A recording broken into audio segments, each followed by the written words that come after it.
Шонданай ауруының емі.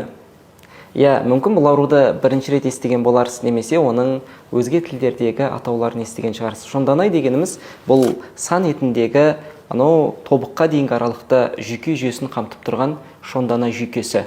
Міне, осы ауру кейде сан етінің алдыңғы бөлігінен басталып, санның артқы бөлігіне дейін барып, тіпті тобыққа дейін түсетін кездері болады. Күшейіп, адамды жатқызбайтындай, аяғын көтере алмайтындай деңгейге дейін қақсап ауырады.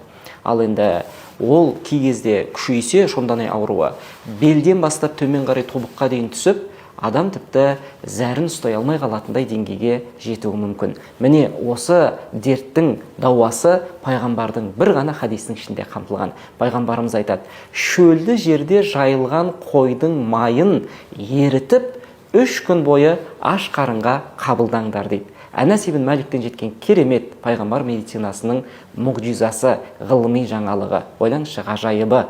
Пайғамбарымыз шөлді далада, шөл дала дегенде бұл әрине біздің видеомыз өте қысқа болғандықтан ашып айта алмаймыз. Шөл даладағы жусан секілді түрлі пайдалы шөптерді жеген қойдың майын алып, және оны қатты қыздыру керек емес, сәл ғана ерітесіз, одан кейін барып оны аш қарынға 3 күн бойы ішсеңіз, шонданай дертінен толық жазыласыз. Бұл пайғамбардың медицинасы.